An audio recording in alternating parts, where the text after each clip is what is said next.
Jadi imam tua baru mau makan sambal sedikit, kita bilang main sambal terus miskin nanti. Lanjut, barang siapa yang menjamin istrinya dengan penuh, maka Allah akan menggantinya dengan hidup yang selalu berkecukupan. Siapa menjamin istrinya dengan penuh, bukan penuh jengkel, penuh tanggung jawab, Allah menggantinya dengan berkecukupan. Terus dia tutup dengan, sesungguhnya rezeki suami tergantung dari kebahagiaan istri. Luar biasa Berarti kalau istri bahagia, tandanya rezeki suami banyak. Luar biasa. Tapi itu saya bilang renungkan dulu, belum kesimpulan. Renungkanlah. Lalu kita membaca bagian pembacaan ini. Efesus pasal 5 ayat 22 sampai ayat yang ke-33. Paulus menulis surat ini ketika dia ada di dalam penjara. Tapi dia cukup prihatin terhadap kehidupan jemaat. Efesus sementara itu berada dalam sebuah keadaan di mana mereka menyembah dewa, dan dewa yang paling mereka sembah itulah Dewi Artemis yang dianggap sebagai dewa kesuburan. Mereka menyembah dia.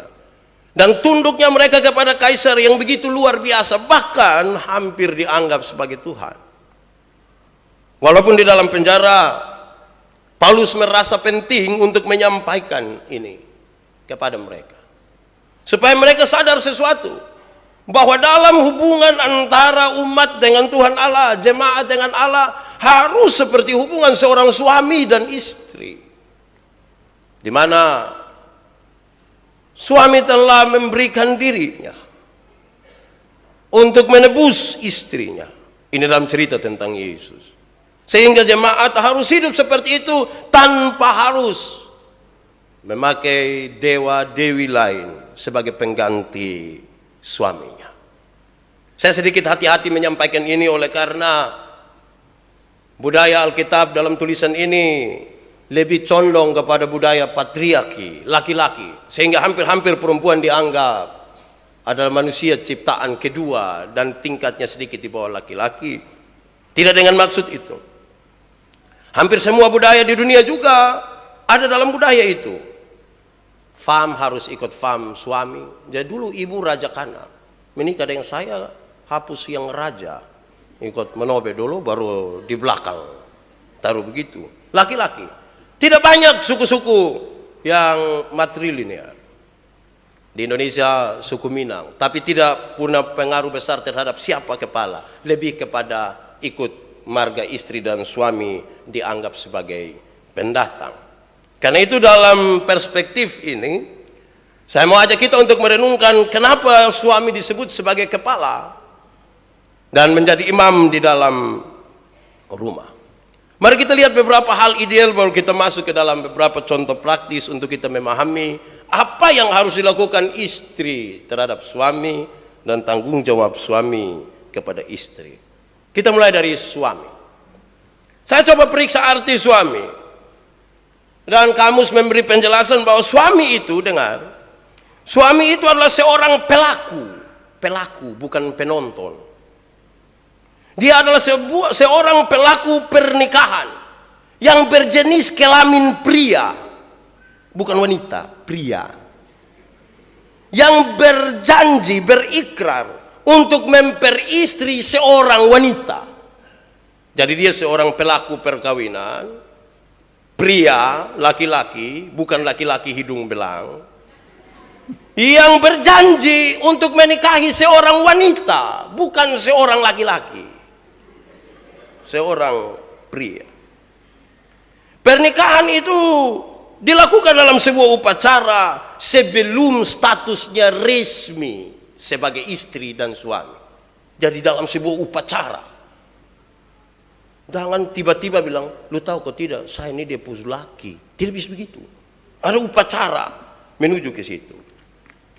Lalu, apa tugas suami setelah mereka ada di dalam pernikahan itu? Apa tugas suami? Supaya suami-suami dengar memang ini. Istri juga catat, kau pulang tempel di pintu kamar. Suami tak salah sedikit bilang, Pak tadi baca kok sondem. Ibu justru rencana di saya begitu. Satu, suami punya tugas itu mengajarkan agama dan hukum-hukum kepada istrinya. Mengajarkan agama dan hukum-hukum kepada istrinya. Harus.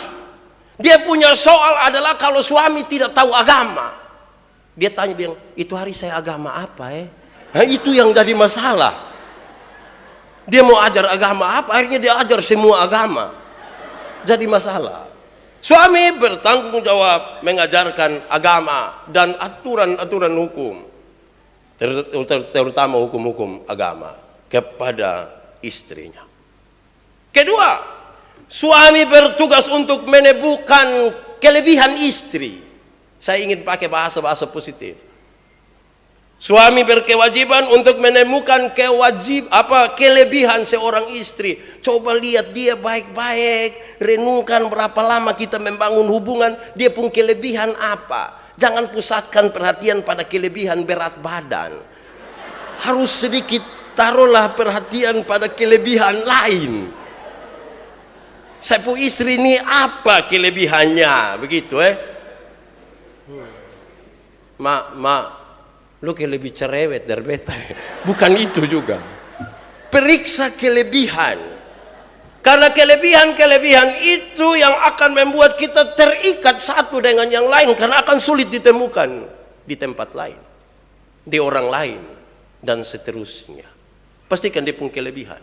Jangan hanya cari dia punya kekurangan.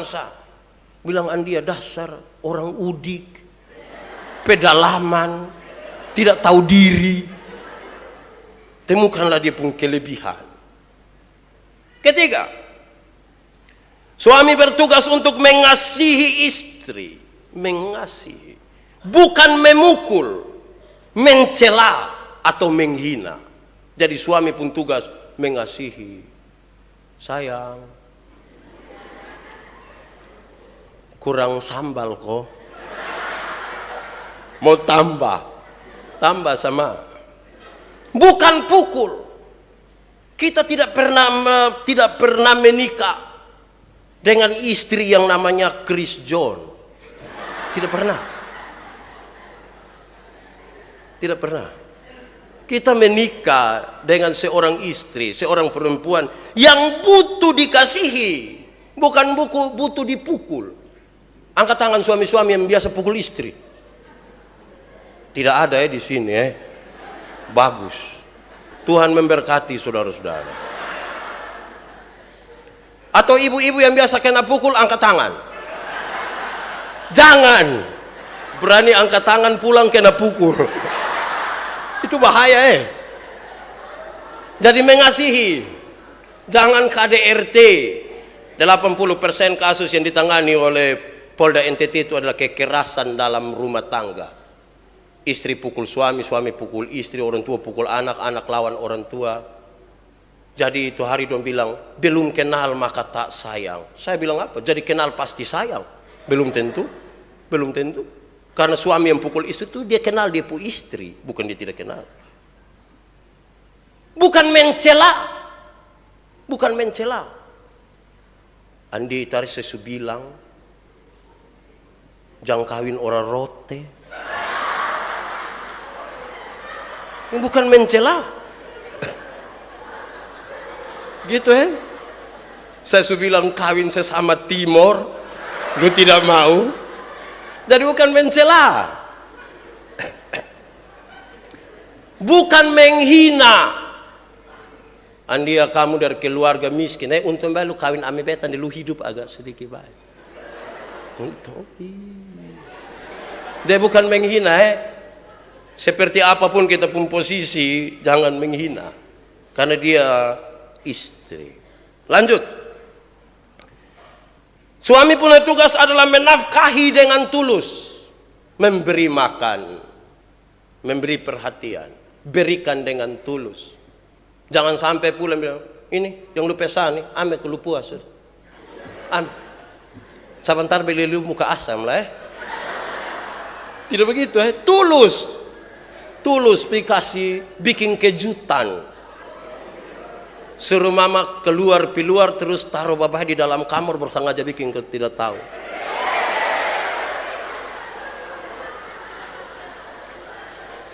Mama masuk lihat apa? Pakaian kotor semua.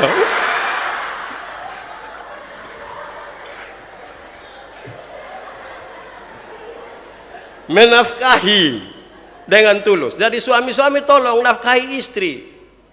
Jangan hanya bilang, ini lu ini jadi beban dalam keluarga.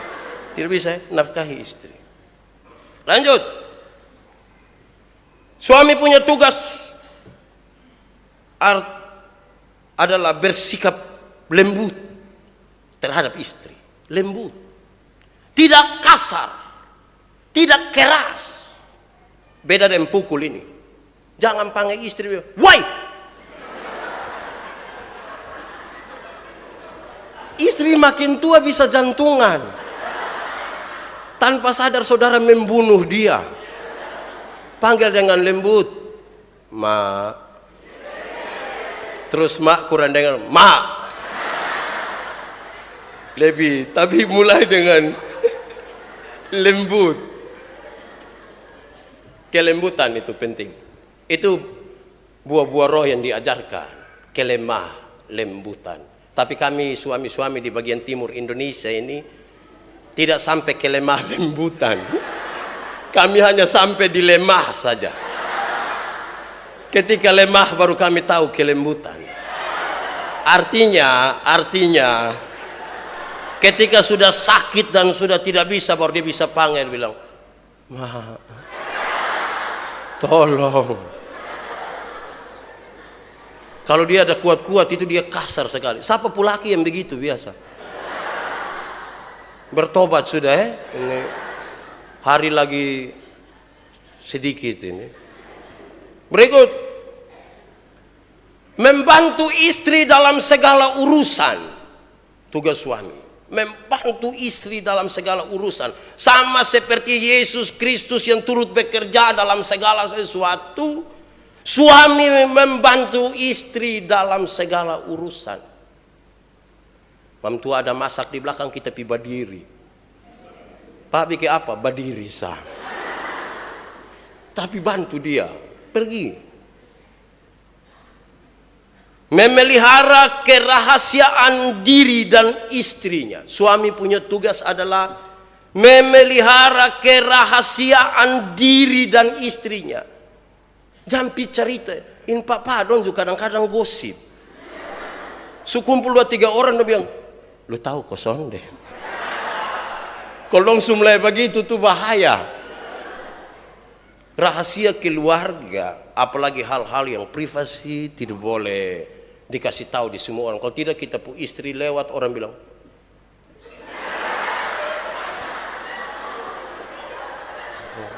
dia berhenti.